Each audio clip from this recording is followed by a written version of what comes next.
Hey, what's up, everybody? I want to welcome you to another episode of the Dreamers Pro Daily Recap, where we give you a recap of all of the hot topics that we covered that day. You can catch them in their long format and also catch it fully streaming for free on Apple Podcasts. So today we're going to be making fun of my man Gilbert Arenas. I'm sure he probably get a laugh out of this. He probably will. I don't know. But I'll send it to him after we drop this episode so he can check it out himself. So Gilbert Arenas, man, found himself getting jumped all over the internet by Kobe Bryant fans to the point where he had this huge back and forth with Rashard McCants where they were arguing about who's a bigger Kobe fan. It was like, you want to argue, you want to talk about my Kobe fan, them or something like that. It was just funny, right? But it all kicked off when Gil went on ESPN First Take about a month ago with Jay Williams, Tracy McGrady, Stephen A. Smith. And the conversation came up and they were talking about sidekicks and all of that. And Gil started talking about, people were looking at Kobe as the Scottie Pippen and all that. And people were like, yo, what is going on here? T-Mac said what he said. And people are like, Gil, nobody ever thought of Kobe Bryant as a Scottie Pippen. Nobody ever did. Like, nobody said that at any point in time, right? Kobe was being compared to Jordan. When he came into the NBA, they were like, is this going to be the next Michael Jordan at All-Star? Like, come on, we all know this, right? So for Gil to say that, it threw a lot of Kobe fans off. And NBA fans who may not be Kobe fans, but know what took place back then, they were like, this is insanity. What are you talking about, right? So it created this huge firestorm. So what happened? Yesterday, one of our viewers sent me a message on Instagram. Again, if you're not following me on Instagram, follow me on Instagram. My handle is CTABANZ. Make sure y'all follow me on there. He goes, man, Gil flip-flopping again. I'm like, well, what did Gil flip-flop about this time? So he sends me a clip from Gil's, one of his channels.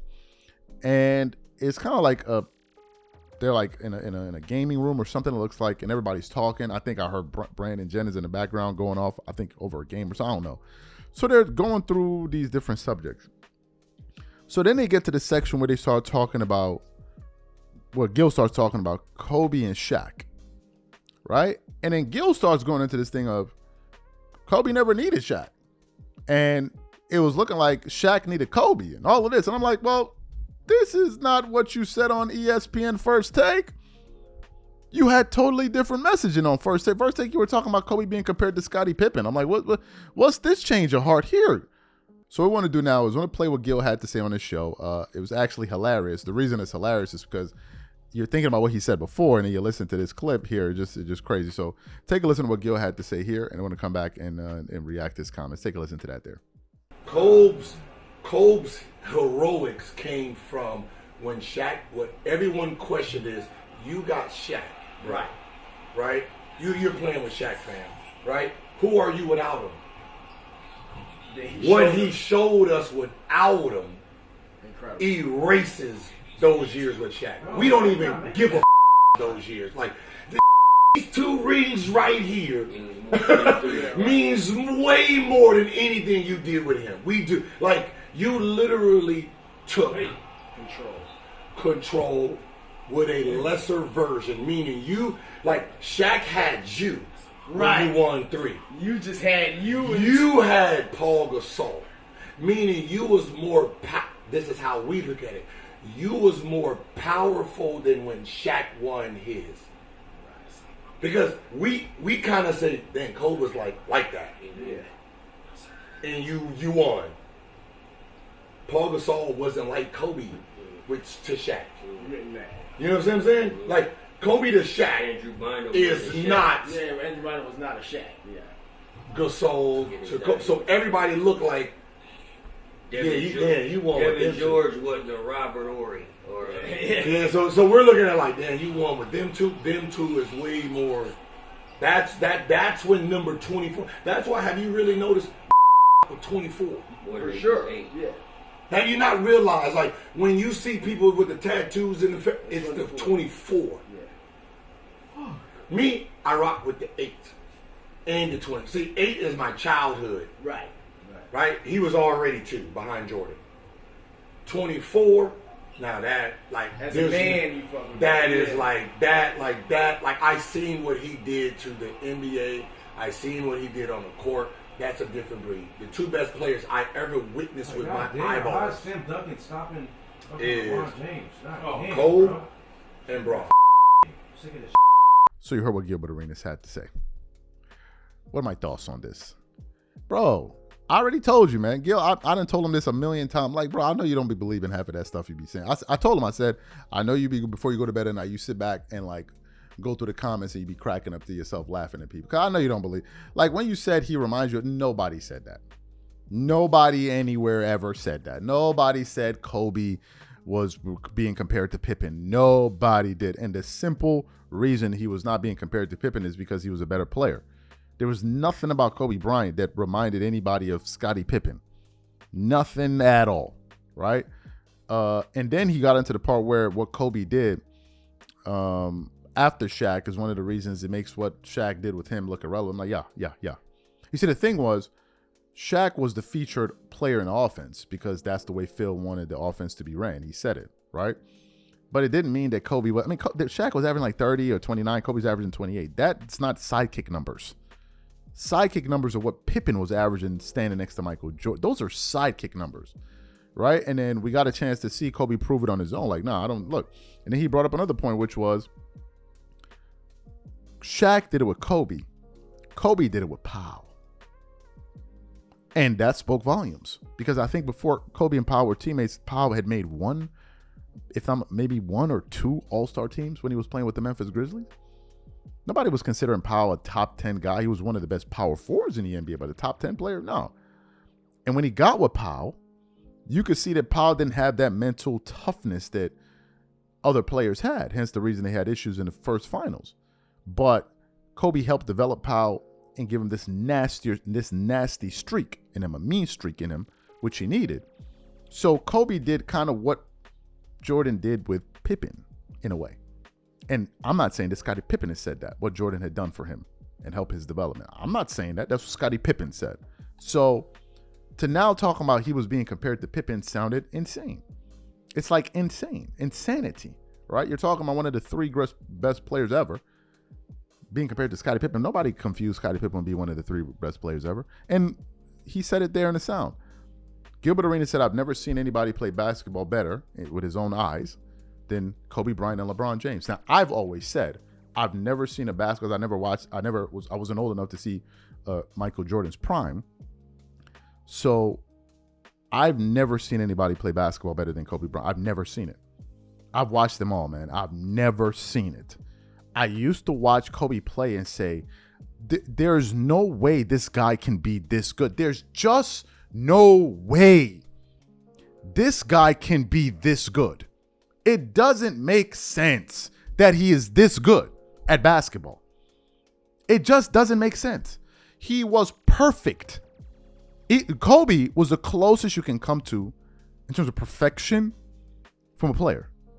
The guy is tied for the most all defensive selections in the history of the sport. So Kobe played defense, right? But then you look at his offensive repertoire, it's unheard of. I mean, Kobe was shooting left-handed. He was doing Kobe was bringing in moves every summer the NBA had never seen. Like the swing through. Nobody was doing that before. His footwork was impeccable. He hit a shot against the Oklahoma City Thunder. He had a defender on his right hand. I think it was KD or somebody. He bumped him with his right shoulder and leaned left and hit it. I was like, bro, come on, knock it off. Like, I have never seen anybody play basketball. I've just never seen it, right? I've never seen it. Now, if we're talking about overall, like, because I did have to go, because I remember when I was young, man, I was having an argument with my older cousin, Sharif. Shout out to him, man.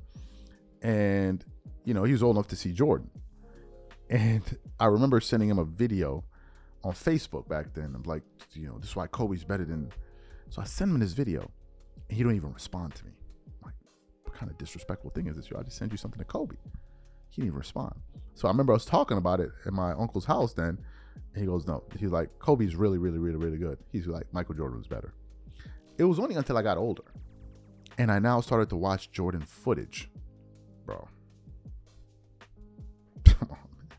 That dude is not a human being, man. That dude is not a human being, man. That dude is a meta human. He's not normal, man. Like you watch Jordan, you're like, this dude, he's not normal, man. Michael Jordan's not normal. He's not. I mean, you look at him play, and I'm like, okay, I've never seen a human being that played basketball move like this guy is. It's almost supernatural. His moves are just beyond comprehension. Like, it's just insane. And his creativity and artistry mixed with brute force and physics, it's on another level, man. It's just on another, like, Kobe he's really, really good, and then there's just this notch, this little difference, and that difference is Jordan. Like, he's unbelievable. But even Gil is saying 3 best players he ever saw in order: Jordan, Kobe, and LeBron. So then how could Kobe be compared to Scottie Pippen, right? So Gil, you got some explaining to do. I ain't say it. The streets is talk. They said, you said it. You got some explaining to do, my friend. As you guys know, LeBron and Kevin Durant, especially Kevin Durant, have gone viral for all the wrong reasons because of some comments that Kevin Durant recently made on the Mind the Game podcast when he went up there and started making fun of Michael. He was up there trying to twerk it up for LeBron, and in the midst of that, made a complete buffoon of himself when he goes up there and says, so you got to recommit to the game every so now and often. You got to recommit. Some people decide they want to go play baseball while others recommit, and then they over there cackling and giggling like a pack of hyenas or something like that, right? And then somebody had to make it clear to Kevin Durant, like, you do know Jordan's father passed July of 1993, right? After that, he retired, right? The reason you're making fun of him to go play baseball is because his dad always wanted him to play baseball. You do realize y'all looking like 2 super bozos right now, right? Y'all do realize that, right? But Mind the Game podcast is it's a stomping ground for people that want to hate on previous eras. No one has done it more than LeBron James and all of his cohorts. Just the other day, he was laughing about we done with the 90s, right? So we have that. So yesterday, Charles Barkley was on Outkick, and they were talking about a bunch of things, but he made some headlines for some comments that he made, and I got this from NBA Cinema, where Charles Barkley was basically checking LeBron James and Kevin Durant after their disrespectful comments about Michael Jordan and his era. And I'm like, this is what we need. So what we want to do now is we're going to play exactly what Charles Barkley had to say on Outkick about Kevin Durant and LeBron James, the 2 road runners in the NBA. And then we're going to come back and continue on the show. Take a listen to Charles here. Kevin Durant and his legacy, is he being tarnished? Where are you at with him? You mentioned your top 7 guys. Where are you at with what's happened recently with Durant, with the Suns, and, of course, with Brooklyn? Yeah, Kevin's a great player. I think that his legacy is complicated. I don't like any guys who join super teams. I'm biased against LeBron when it comes to comparing him to Michael, joining Dwayne and those guys. Because, when we had this debate, and LeBron's amazing and spectacular, but I was like, Michael didn't join anybody. He just kept getting his ass kicked and got bigger and got stronger and finally knocked the wall down. And, Kevin, who's a great player, other than the fact when he joined the Warriors, he hasn't been successful anywhere else. And I don't hold that against him, but he wants to be considered in that list. He's not on that list.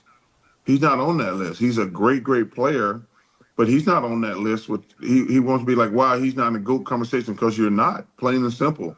You had great success when you joined the Warriors, but not only did you not have success, you actually flamed out in those other places. You got swept last year in the playoffs. You didn't even make the play-in this year.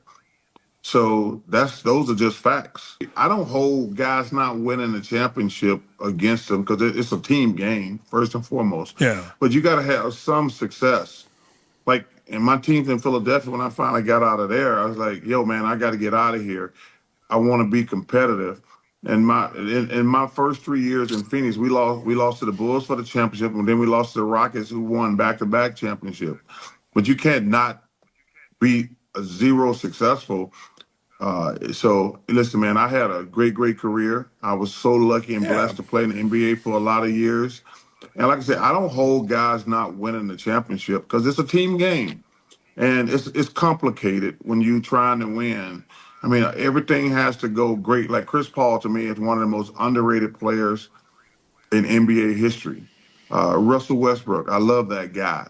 But Karl Malone, obviously Patrick Ewing, these guys are some of the all-time greats, but they just were never on a team good enough to win it. Great. So you heard what Charles Barkley had to say. What are my thoughts on this? Listen, okay. We went on a all-time rant yesterday on our show when we were reacting to what former NBA player, number 1 draft pick, Kwame Brown had to say. Kwame Brown took these dudes to the shed and beat the living hell out of them. Like, he totally dealt with these dudes, as he should have. Because what KD and LeBron were, especially KD came out of that thing looking like a super bozo. These guys fashioned themselves as historians of basketball, but they don't know that Jordan's father passed in 1993, and they don't know that Jordan and his father had a very close bond. And I think his father's favorite sport was baseball and always wanted his son to play. They don't know nothing of that. KD just up there flippantly with a bottle of wine or whatever it is. Talking about, yeah, man, you know, some people run and go play. They don't even know. And LeBron over there cackling like one of them hyenas from Lion King. Like, he's just up there laughing it up, right? Steve Nash on that show is embarrassed. Not only is he embarrassing himself, he's embarrassing his era. Steve Nash was drafted in the 90s, bro. You could do a little bit better than just say, yeah. You could push back just a little bit, Steve Nash. Now, I know LeBron wants to open up and get a team in Las Vegas. I don't know, maybe you're auditioning for a coaching job. Maybe that's the new way to become a coach. JJ goes on Mind the Game, he a coach. Maybe that's what Steve Nash is auditioning for. I don't know. Right? I don't know. But you have that. And then to have these guys talk about running from the grind. Bro, LeBron James left Miami over cookies. Over cookies. Let me say that one more time. Over cookies. Over cookies. Jordan retired because of his father passing, and LeBron left for some damn cookies. That right there should explain everything about those two men in general. The things that move them. And it's not like as if Jordan quit to go lay down in his house and cry. No. He quit and went on to take another discipline to honor his father. He did it to honor his father and what his father, that's how much of an indelible impact his father left on him. And then you have KD up there, Kevin Durant up there saying what he said so flippantly. It's just incredible to me. It really is incredible. So now you have Charles Barkley checking KD. Charles Barkley checking KD. And he always called him a bus rider or whatever the hell it is. Bro, you got dudes that are being called road runners, bus riders, cookie monsters, cookie bread monsters. And they the ones laughing on Jordan's legacy, bro. It doesn't get any more delusional than what we're witnessing from these guys. And it's turning out to be that this is the most disrespectful era that we've ever witnessed in the NBA. But I got some news for you, and I thought about this yesterday. Here's what's going to happen. You see, they don't know it now, but they're going to find out soon. When LeBron James and Kevin Durant retire, the level of disrespect y'all going to receive is going to be unlike anything y'all have ever seen before. You see, y'all are contributing to this disrespectful generation, but somehow y'all think y'all exempt from it. When y'all retire, you're going to find out what people really think. Well, y'all are no more longer useful to the NBA to push the brand. Y'all going to find out. Now, LeBron has an escape plan. He fashioned it. He presented the Mind the Game as a show about X's and O's, and we're going to be above the fray. And those guys on television, they don't know what they're doing, and we're going to come and show you and enlighten you. Well, y'all be saying a lot of dumb on Mind the Game. It should be called Mind This Bull. Y'all was supposed to be up there to enlighten NBA fans on how to really talk about basketball. It lasted about a month. And now what Mind the Game is just another podcast where LeBron can propagate and just give misinformation. That's LeBron's way out. LeBron is so transfixed on protect that he figured out, okay, the way I'm going to protect my era, my career, my legacy or whatever, is I'm just going to be on this show just defending myself all day long. And trying to repurpose my career to make it seem like it was one way when in reality it was another way. That's the goal. That's LeBron's goal. That's his goal. He won't go away. He refuses to go away. But we gonna see. As you guys know, LeBron made some waves when his agent Rich Paul went out there and said that he understands that the Lakers are trying to build for the future, but also LeBron wants to compete for championships. Something that floored the entire NBA community because we're like, wait a minute, bro. You just picked up the remaining $52 million on the table. What are you talking about? If you wanted to build this championship team, you could have taken less. All right. So it created that and then created one story after the other. Does LeBron want to be with the Lakers? Does he want to move? Just yesterday, Nick Wright is talking about, oh, the Knicks need to trade Karl Anthony Towns, but just insane stuff, right? So apparently, after the Lakers drafted Andre Ayton, or DeAndre Ayton, whatever his bloody name is, they signed him, and he was speaking to the media, and they said, "Oh, well, who have you spoken to?" And he goes, "Oh, well, I've heard from Luka Doncic. Luka sent me a welcome text." Yeah, what about LeBron? He's like, "Oh, well, I never heard from him, haven't heard from him yet, but you know, with the way things happen in the holidays, people are moving around and blah, blah, blah, blah, blah, blah, right?" So they present this topic item on Nick Wright's show, What's Right with Nick Wright. And the only thing I'm going to give him credit to Nick Wright is that he's doing that show with his son. That's a major move. Like that right there, I'm gonna give it to Nick Wright. You're doing your show with your family, you're like, that's a boss move. But anyway, so they're on there talking about this. And essentially, they're asking the question, what does this mean for LeBron? And the thumbnail of the show shows LeBron pissed, and it says, "Is LeBron James sending Lakers a warning with reaction to DeAndre Ayton signing?" So I didn't click on the show to hear what Nick was talking about. And essentially what Nick Wright is saying is that LeBron James is unhappy with the Lakers for their offseason moves. And one of he gave it like a real possibility. That's one of the reasons, because the personnel that they've been able to get, one, hasn't been good enough, and there hasn't been enough activity this off season. And essentially he's saying that LeBron is unhappy. So what we want to do now is we want to play exactly what Nick Wright had to say about what he feels LeBron feels towards the Lakers, and then want to come back and continue on the show. Take a listen to what Nick Wright had to say here. So Aiden is getting settled in LA, getting all comfy and all that. Luka sent him a welcome message. Welcome to LA, DeAndre Ayton. Yeah. Excited to play with you next year. LeBron James has not said anything to him, though. Is there something to read into here? It's not nothing. Yeah. So this DeAndre did this interview 2 days ago, I think. Whatever it was, the interview that he did, we played a piece of on the TV show yesterday. And we did not play this piece because it was a radio interview in LA, and I didn't know that this was said. So credit to whomever clipped this and posted it, because I hadn't listened to the full 15-minute or whatever radio interview it was. And so I had only seen kind of what had made mainstream, so to speak. But I saw this and I was like, oh, well, that's something. So, and the reason it's something is because it is either, how do I phrase this properly? LeBron's not going to be there? Well, doesn't need to talk to him? It's not, that is by no means like, oh, lock it in because of this. But it certainly added a little more fuel to the idea that LeBron James might not be a Laker next year. So if famously, or I don't know if it's famous, but at least to me it is, LeBron, when he announced he was going back to Cleveland, and he did it with Lee Jenkins in an SI article, he listed all the guys he was excited to be playing with the Cavs.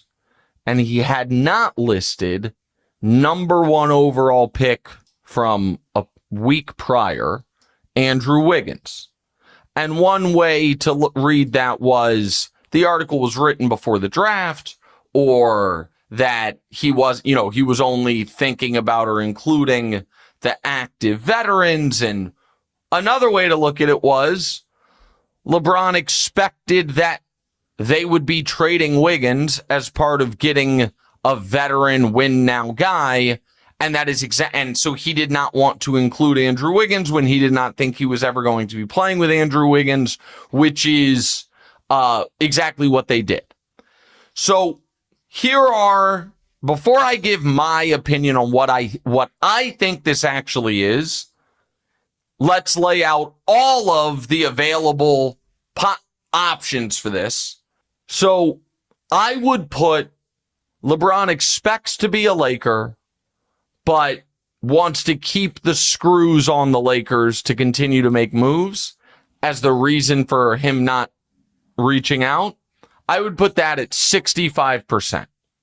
I think that is the biggest percentage here. I would put LeBron didn't reach out because he does not think he's going to be a Laker next year at 20%. I think there is a 1 in 5 shot right now that LeBron thinks, yeah, I'm not going to be on the team. Now that's not huge, but it's not nothing. Excellent. So you heard what Nick Wright had to say in terms of what he thinks is really going on in the background with LeBron James and these guys. What are my thoughts about this? What exactly did LeBron expect the Lakers to do? What exactly did they, and thank you, somebody corrected me. I've been quoting this wrong number. I've been saying 80 million. It's really 70 million between LeBron and Rui Hachimura's salaries, because LeBron is earning $52 million this year, while Rui is earning $18.2 million or thereabout this season. So I've been saying that number wrong all this time. I don't know why. But anyway, the Lakers have 4 players that are coming off their books this season. Their salaries make up about $90 million in cap space. That's LeBron, Rui, Gabe Vincent, Maxi Kleber. These are all expiring contracts. Jackson Hayes, Jackson Hayes, I think he just got extended for 1 year. That's an expiring contract, right? So the Lakers have guaranteed what I'm looking for here. I'm seeing $380 million. That's what they're paying out on these contracts. Now, it's not saying specifically what they're paying, in terms of salaries this year. I can't find a total amount. But the Lakers are paying a lot of money. And the Lakers want to free up their books to be able to make some moves next offseason. You heard that Nikola Jokic is not looking to extend with the Denver Nuggets. That's another possibility. There may be some other pieces out there that the Lakers could potentially go after. So LeBron being unhappy with the Lakers, I'm like, what do you want him to do? What do you want him to do? You've been with the team. This would be your 8th year, and they've given you everything that you wanted. They've gotten player after player after player after player. We're not even going to go through the litany of players that the Lakers have brought in during LeBron's tenure with the Lakers. And now somehow, some way, you find yourself still being upset with the organization. I think that the Lakers at this point don't care if LeBron is happy or unhappy with him. They're moving on. Luka Doncic indicates that. They went out to get DeAndre Ayton specifically for Luka. They don't care if LeBron likes him or not. He's not part of their future plans. And in the past, they've been able to successfully hold organizations hostage. But now they're not able to. And as you guys understand, the Lakers do have new management coming in the door. Right? And they're just not going to be spending money any kind of way. Right? They're just not going to be. So as things currently stand, LeBron, this will be his last year with the Lakers. They had not offered him a contract extension. And I'll be stunned if they do. Why would they do that? Why would you offer a 41, 42-year-old a contract extension? Right? So he's unhappy, but the Lakers are like, bro, we did our best. You're able to win 1 championship for us, and it's time to call it a career. Unless you want to go play somewhere else. And if you wanted to, you can do that at the end of this season and go sign with any other team. All right. If you feel like you need to get somewhere right now, we can buy out your contract. You'll get your full $52.6 million, and you can go sign with another team freely. No issues. right? But the Lakers have done their part. So LeBron being upset with them is irrelevant. What do you think they're going to hold? They're going to stay with you until the end of time? No, you don't. You're not like Kobe Bryant, who had tenure with them. Kobe was with them for 20 years. Helped deliver 5 chips to that organization. It's a totally different thing. So no, and I think the Lakers are doing the right thing. But he believes that LeBron is unhappy. Tough cookies.